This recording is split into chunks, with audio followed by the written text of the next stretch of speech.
የዘወትር አክብሮታዊ ሰላምታችን በያላችሁበት ድረስ ወደ ሸገር ታይምስ ቤተሰቦች እንደምናላችሁ የሰዓቱ ዜናችን ነው ተጀመረ። እንደተለመደው አበይት ነጥቦችን አስቀድመን እናስተዋውቃችሁ። ጠቅላይ ሚኒስትር አብይ አህመድ ለይፋ የሥራ ጉብኝት ወደ አንድ የደቡብ ምስራቅ እስያ ሀገር አምርተዋል። ጠቅላይ ሚኒስትሩ 4 ኪሎ ለቀው ወደ ውጭ ሀገር ሲሄዱ ይህ ከሳምንታት በኋላ ለመጀመሪያ ጊዜ ነው። ጠቅላይ ሚኒስትሩ የት ሄዱ? በዚህ ጉብኝታቸውስ ምን ለማከናወን ታስቧል? የዜናችን ትኩረት ነው። የኢፌዴሪ ውጭ ጉዳይ ሚኒስትር የኢትዮጵያ የባህር በር ይገባኛል የሚለው ጥያቄ ጉዳይ በዓለም አቀፍ ደረጃ ተቀባይነት አግኝቷል ሲሉ በይፋ አውጀዋል። ዝርዝሩን እንመለስበታለን። የቀድሞ ፌዴሬሽን ምክር ቤት አፈ ጉባኤ ወይዘሮ ኪሪያ ኢብራሂም የህወሓትን ከፍተኛ አመራሮች እጅግ አመራው የተቹበትን ቃለ ምልልስ አድርገዋል። ኪሪያ ከሻዕቢያ ጋር እጅግ አደገኛ ሴራ ተጀምሯል ብለዋል። ሌላኛው የዜናችን ትኩረት ነው። ከዚህ ባለፈ የነ ዶክተር ደብረጽዮን ህወሓት የሰላም ስምምነቱ አደጋ ላይ ወድቋል ሲል ይፋ ያደረገውን የተቃውሞ መግለጫም እንመለከተዋለን። በሶማሊያ ክልል የምስራቁን ኢትዮጵያ ክፍል የጸጥታ ሁኔታ በተመለከተ ጥብቅ ውይይት ስለመደረጉ ተሰምቷል። በዚህ ውይይት የሶማሊያ ክልል ርዕሰ መስተዳድርና የመከላከያ ሰራዊት መኮንኖች ተገኝተዋል። በምክክሩ ምን ተባለ?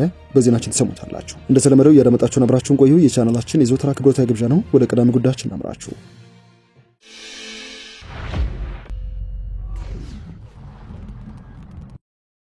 ጠቅላይ ሚኒስትር አብይ አህመድ ለይፋ የሥራ ጉብኝት ወደ አንድ የደቡብ ምስራቅ እስያ ሀገር አምርተዋል። ጠቅላይ ሚኒስትሩ ለሥራ ጉብኝትና አረንጓዴ ልማት ትብብር ጉባኤ በሚልም ነው ወደ ቪየትናም ማምራታቸው የተሰማው። ዛሬ ከሰዓት በኋላ አዲስ አበባ ለቀው ቪየትናም እንደገቡ የተሰሙት ጠቅላይ ሚኒስትሩ ለ4 ቀናት ይፋ የሥራ ጉብኝት ነው በዚህች የደቡብ ምስራቅ እስያ ሀገር ይቆያሉ የተባለው። አብረዋቸው ባለቤታቸው ቀዳማዊት እመቤት ዝናሽ ታያቸው ወደ ቪየትናም እንዳመሩም ለማወቅ ተችሏል። በቪየትናሙ ጠቅላይ ሚኒስትር ፋም ሚንቺንና በባለቤታቸው ግብዣ እየተካሄደ ያለው ጉብኝቱ የኢትዮጵያ ልዑካን በአራተኛው ዓለም አቀፉ የአረንጓዴ ልማት ትብብር ወይንም P4G ጉባኤ ላይ መሳተፍን ያካትታል። እንደ ቪየትናም የዜና ድርጅት VNA ዘገባ የጠቅላይ ሚኒስትር አብይ ጉብኝት የሁለቱ ሀገራት ዲፕሎማሲያዊ ግንኙነት ከተመሰረተበት ከጎርጎሮሳውያኑ 1977 ወዲህ በኢትዮጵያ መሪ ለመጀመሪያ ጊዜ ወደ ቪየትናም የተደረገ ኦፊሻላዊ ጉብኝት ነው። በተጨማሪም ጉብኝቱ በሁለቱ ሀገራት መካከል ከ7 ዓመታት ወዲህ ለመጀመሪያ ጊዜ ከፍተኛ ልዑካን የተደረገበት ግንኙነት ነው። ከዚህ ቀደም ከቪየትናም ባለስልጣናት ጋር በተደረገው ውይይት ጠቅላይ ሚኒስትር አብይ ኢትዮጵያ ከቪየትናም ጋር ያላትን ግንኙነት ለማጠናከር ያላትን ቁርጠኝነት አጽንኦት ሰጥተውበት ነበር። ባለፉት 4 ዓመታት የሁለትዮሽ ንግድ መጠን ከ10 እስከ 15 ሚሊዮን ዶላር በኢትዮጵያ ስማርት ካርዶችን በማምረት በጋራ ስራ ላይ 60% ድርሻ ያለው የቪየትናሙ ኤምኬ ግሩፕ በሳይበር ደህንነትና በመረጃ ደህንነት በተለይም ለብሔራዊ መከላከያ ቁልፍ በሆኑ ዘርፎች ላይ ትብብርን እያጠናከረ ስለመሆኑ ለማወቅ ተችሏል።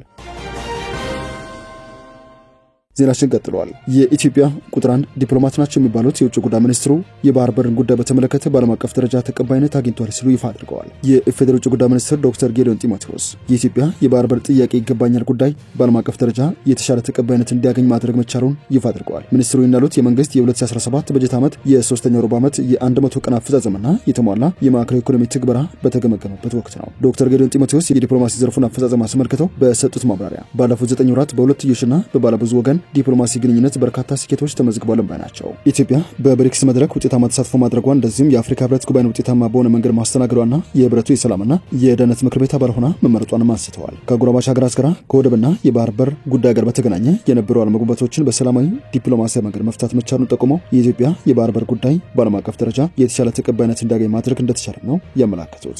የቀድሞዋ የህወሓት ስራ አስፈጻሚ አባልና የፌዴሬሽን ምክር ቤት አፈ ጉባኤ ኪሪያ ኢብራሂም የህወሓትን አንጋፋ ፖለቲከኞች አመራው የወነጀሉበትን ቃለ ምልልስ አድርገዋል። ወይዘሮ ኪሪያ ከሻዕቢያ ጋር እጅግ አደገኛ ሴራ ተጀምሯል ሲሉ ይፋ አድርገዋል። ኪሪያ እንደሚሉት ከሆነ ህወሓት ወጣትና ተተኪ ኃይል የሚጠላ ካስጠጋም የሚያጣጥል ስብስብ ነው። በ2008 ዓ.ም የህወሓትን ስራ አስፈጻሚ ከተቀላቀሉ 2 ወጣት አመራር መካከል አንዱ እርሳቸው እንደነበሩም ኪሪያ ያስታውሳሉ። በወቅቱም ፓርቲውን ሲቀላቀሉ ጌታቸው ረዳ ሌላኛው ወጣት አመራር ነበር ሲሉ በማስታወስ ያመኑ ግን ሐሳባቸው በህወሓት አንጋፋ መሪዎች ዘንድ ዋጋ የሌለው የማይደመጥ ነበር በማለት የህወሓት ኮር አመራር እጅግ ይሳለቁባቸው እንደነበረም ይፋ አድርገዋል። ህወሓት እኔ ላይም ሆነ ጌታቸው ረዳ ላይ እጅግ በርካታ አቅምና ሀብት ኢንቨስት አድርጎ ለሚሉት ኪሪያ ነገር ግን ሊጠቀምብን አልፈለገም። የህወሓት አስኳል ከራሱ ውጪ የማይሰማ አደገኛ ስብስብ ነው በማለትም ከሰዋል። በዚህም ሰዓት ድጋሜ የጦርነት ስጋት እንዳጠላ የሚናገሩት ኪሪያ የዚህ ዋነኛ ምክንያቱ የስልጣን ጥማት ነው በማለትም ተችተዋል። የትግራይ ህዝብ ሰላምና መረጋጋት ብቻ እንደሚፈልግ የሚሞግቱት ኪሪያ ለጦርነት የተፈጠረ ይመስል ዳግም ወደ እልቂት እንዲገባ አደገኛ እንቅስቃሴ ተጀምሯል ባይናቸው። በዚህ ሰዓት ከሻዕቢያ ጋር የሚደረጉ አደገኛ እንቅስቃሴዎች መዳረሻ ዓላማቸው ምንድነው ሲሉ በመጠየቅም ይህ አንዱ ጋራ በመመሳጠርም የፌዴራል መንግስት ከስልጣን ማስወገድና በምትኩ እንደገና መንግስት ነው በማለትም ከሰዋል። ጦርነት ከፍተንና መስዋዕትነት ከፍለን የምናስቀጥለው ስልጣን ይበቃናል ያሉት የቀድሞዋ የፌዴሬሽን ምክር ቤት አፈ ጉባኤ ሰላም በመሻት ብቻ አይገኝም፣ ይህን እናውቃለሁ፣ የፌዴራሉ መንግስት ይህን ማራመድ ይጠበቅበታል በማለትም ያም ሆኖ የሰላም እድሉን እስከ መጨረሻው ድረስ አሟጠን ልንጠቀምበት ይገባል ብለዋል። የትግራይ ክልል ጊዜያዊ አስተዳደር ከፍተኛ ኃላፊ የነበሩት አቶ ጣዕም አራዶም ከሰሞኑ ለአንድ ዩቲዩብ ገጽ በሰጡት ቃለ ምልልስ የህወሓት ፍንካች ከሻዕቢያና በርስ በርስ ጦርነት ተዘፍቆ ይገኛል ካሉት የሱዳን ወታደራዊ አገዛዝ ጋር 3 ማዕዘናዊ ጥምረት ቃል ኪዳን ተስማምቷል ሲሉ ከሰሞኑ ሚስጥር አውጥተው ነበር። ከዚህ ባለፈ የነ ዶክተር ደብረጽዮን ህወሓት የሰላም ስምምነቱ አደጋ ላይ ወድቋል ሲል ይፋ አድርጓል። የኢትዮጵያ መንግስት የፕሪቶሪያን ስምምነት እየጣሰ ነው፣ የትግራይን ህዝብ እየገፋው ነው ሲልም ህወሓት ለ5 ቀናት ሲያካሂደው ነበር ከተባለ የማዕከላዊ ኮሚቴ ስብሰባ መጠናቀቅ በኋላ ባወጣው መግለጫ ከሷል። ማዕከላዊ ኮሚቴው የአካሄድ መሻሻል አለበት ብሎ ያምናል ያለው ይህ መግለጫ የፕሪቶሪያው ስምምነት ተከብሮ ሁለቱ ፈራሚዎች በፖለቲካ ውይይትና መግባባት በጋራ መስራት አለባቸው የሚል እምነት እንዳለውም ገልጸዋል። እንደ ሁልጊዜው ዝግጁ መሆኔም ይታወቅልኝም ባይ ነው። የህወሓት ማዕከላዊ ኮሚቴ በመግለጫው የፌዴራል መንግስት በትግራይ ህዝብ በላዩ ላይ ተፈጻሚ የሚሆኑ አዋጆች፣ ደንቦችና መመሪያዎች እያወጣ ነው፣ ብቻውን በተናጥል የሚወስንባቸው ሁኔታዎችን በስፋት እየታየ ነው ሲልም ተችተዋል። ህወሓት ለ4 ተከታታይ ቀናት በአካሄደው ማዕከላዊ ኮሚቴ ስብሰባ ያለፈው 6 ወራት ስራዎችን ግምገም ያለው የቀጣይ 6 ወራት እቅዶችን ማስቀምጫለሁ ብለዋል። የትግራይ ህዝብ በጦርነት የደረሰበትን ጉዳት እንዳይበቃ የፕሪቶሪያው የሰላም ስምምነት ከተፈረመ በኋላ ጉዳቱ በሌላ መልኩ እንዲቀጥል ተደርጓል ብለዋል። ከውስጥና ከውጭ በመተባበር የትግራይን ህዝብ አንድነት ለመበተን እንቅስቃሴ ሲደረግ ነበር፣ ነገር ግን እንቅስቃሴዎቹና ስራዎቹ መክሸፍ ጀምረዋል ሲልም ገልጸዋል። የትግራይን ህዝብ አንገብጋቢ ጥያቄዎች ለመመለስ የጊዜ አስተዳደሩ በሚያካሄዳቸው እንቅስቃሴዎች ታሪካዊ ግዴታን መወጣት ባይ ነው። የባከነውን ጊዜ በማካካስ በወራሪዎች ስር ይገኛሉ ያላቸውን ህዝቦች ነጻ ለማውጣት ግዛታዊ አንድነትን ለማስጠበቅ የተሰደደና የተፈናቀለ ህዝቡን ወደ ቀዬው ለማስመለስ ክልሉ እንዲያገግም ለማድረግና መልሶ ለመገንባት የክልሉን ሰላምና ጸጥታ ለማስከበር የበለጠ ዕድል እየተፈጠረ ነው ብሎ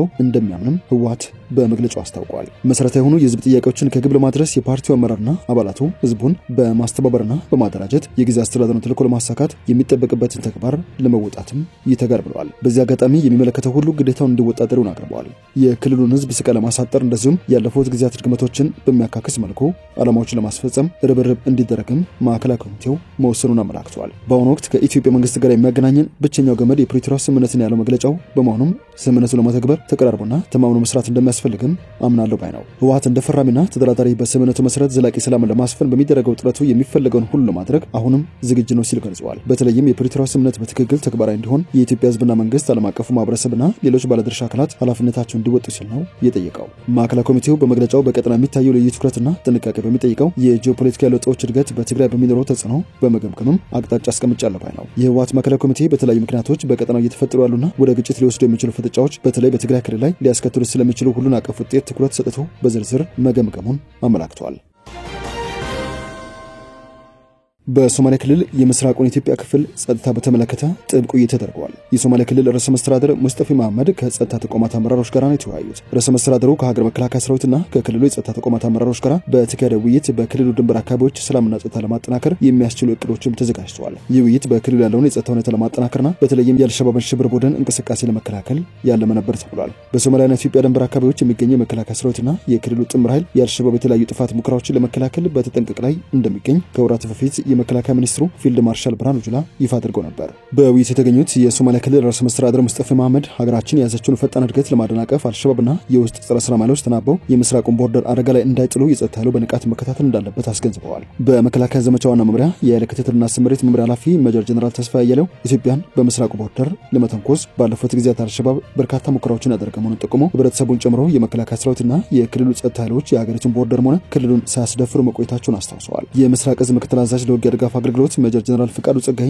አንደኛው የዙ ተልዕኮ የምስራቁን ቦርደር ደህንነት ማረጋገጥና የአካባቢውን ሰላም መጠበቅ መሆኑን ተናግረው ሰራዊቱም ለዚህ ተልዕኮ መሳካት በተጠንቀቅ የቆሙና ጸረ ሰላም ኃይሎችን ተከታትሎ እርምጃ በመውሰድ የግዳጅ ቀጠናውን አስተማማኝ ሰላሙን እንዲቀጥል አድርጓል ናቸው። የሶማሊያ ክልል ፖሊስ ኮሚሽን ኮሚሽነር ጀነራል አብዱ አሊ በበኩላቸው ጸጥታ ኃይሉ የክልሉን ሰላም ከመጠበቅ ባለፈ የምስራቁን ቦርደር በመዝጋትና በመጠበቅ ተደጋጋሚ አልሸባብ ሙከራዎችን አክሽፏል ሲሉ አስታውሰዋል። በዛሬው ጅግጅጋ ቤተ መንግስት ውይይትም ርዕሰ መስተዳድሩ ከጸጥታ ተቋማት አመራሮች ጋር ባደረጉት ምክክር በክልሉ ድንበር አካባቢዎች ሰላምና ጸጥታ ለማጠናከር የሚያስችሉ እቅዶች የተቀመጡ ሲሆን ይህም የመከላከያ ሰራዊትና የክልሉ ጸጥታ ኃይሎችን ቅንጅታዊ እንቅስቃሴ ማጠናከር፣ የህገወጥ ሰዎችን ዝውውር፣ የኮንትሮባንድ ንግድን ከመከላከል ባሻገር የድንበር አካባቢዎችን ቁጥጥርና የሽብር እንቅስቃሴዎችን ለመከታተል ያለመ እንደሆነም ነው የተጠቆመው። ቀደም ባሉት ዓመታት አልሸባብ ወደ ክልሉ በመዝለቅ የሽብር ተግባራት ለመፈጸም በይፋ ከመዛት አልፎ ድንበር ጥሶ በመግባት የተለያዩ ጥቃቶች መፈጸም አይዘነጋም።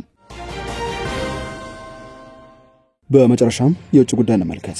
ሶማሊያ ከምድራችን ቁጥር 1 ሀብታም ኤሎን መስክ ጋር ድርድር ጀምራለች። የሶማሊያ መንግስት ድርድር የተባለው የሳተላይት ኢንተርኔት በሚያስተዳድረው ሀገር ውስጥ ጥቅም ላይ ለማዋል ነው ተብሏል። በስፔስ ኤክስ ካምፓኒ የሚተዳደረው ይህ ስታርሊንክ የተሰኘው የሳተላይት አገልግሎት ፈጣን ኢንተርኔት ያለመቆራረጥ ረጅም ሰዓት የሚቆይ ራቅ ባሉና ይደረስባቸዋል ከማይባሉ አካባቢዎች መረጃዎችን ለመሰብሰብ የሚያግዝ ቴክኖሎጂ ነው። ከዚህ ውጪ የኤሎን መስኩ ስታርሊንክ እስከ 2000 ኪሎ ሜትር ከፍታ ድረስ የኢንተርኔት አገልግሎት መስጠት የሚችል ሲሆን ቀጥታ ስርጭት ወይንም ስትሪሚንግ፣ ኦንላይን ጌሚንግና ቪዲዮ ኮል ለማከናወን የሚያስችል ነው። ሶማሊያም ይህንን ኔትወርክ ለመጠቀም ከባለጸጋ ኤሎን መስክ ጋር ስምምነት እያጠናቀቀች ነው ተብሏል። ከዚህ ቀደም ዩክሬን ሩሲያ ያወደመችባትን የሳተላይት መሰረተ ልማት ተከትሎ የመረጃ ክፍተት ለመሙላት ስታርሊንክን ጥቅም ላይ ማዋሏ የሚታወስ ነው። ከዚህ ጋር በተያያዘ ሶማሌላንድ ለአሜሪካ ስትራቴጂክ ቦታዎችን በመስጠት ከአሜሪካ እውቅና ለማግኘት እንደምትፈልግ ተሰምቷል። ነጻነቷን ያወጀችው ሶማሌላንድ ለረጅም ዓመታት በሚቆይ ስምምነት የበርበራ ወደብና በሶቪየት ህብረት የተሰራውን 4.1 ኪሎ ሜትር የአውሮፕላን ማረፊያ በመስጠት ከአሜሪካ ጋር በመደራደር እንደምትገኝ የአሜሪካ መገናኛ ብዙሃን ይፋ አድርገዋል። ስምምነቱ በኤደን ባህረ ሰላጤ 800 ኪሎ ሜትር የባህር ዳርቻ ላይ የአሜሪካ የጦር ሰፈር መመስረትን ሊያካትት እንደሚችል በዘገባው ላይ ተመላክቷል። የሶማሌላንድ መሪ አብዱራህማን መሐመድ አብዱላይ ድርድሩን ለማዳበር በቅርቡ ዋሽንግተንን ይጎበኛሉ ተብሎ ይጠበቃል። ስምምነቱ አሜሪካ ወሳኝ በሆነው የመርከብ መስመርና የግጭት ቀጠናዎች አቅራቢያ ስትራቴጂካዊ ቦታ እንድታገኝ ያስችላታል ተብሏል። ሶማሌላንድ ከባለፈው ታህሳስ ወር ጀምሮ የአሜሪካን ጦር ሰፈር ለማስተናገድ ዝግጁ እንደሆነች ስትገልጽ ቆይታለች። ይህ በእንዲህ እንዳለ የሶማሊያ ፌዴራል መንግስት በበኩሉ ዋሽንግተን ለሶማሌላንድና ለፑንትላንድ ራስ ገዝ ግዛቶች እውቅና እንዳትሰጥ በኤደን ባህረ ሰላጤ ወደቦች ላይ ልዩ የኦፕሬሽን ቁጥጥር እንድትወስድ የድርድር ሐሳብ ማቅረቡን ስፑትኒክ ዘግቧል። ወደ ሸገር ታይምስ ቤተሰቦች የሰዓቱ ዜናችን አበቃ። ስላደመጣችሁን አመሰግንም። በያላችሁበት ሰናይ ጊዜ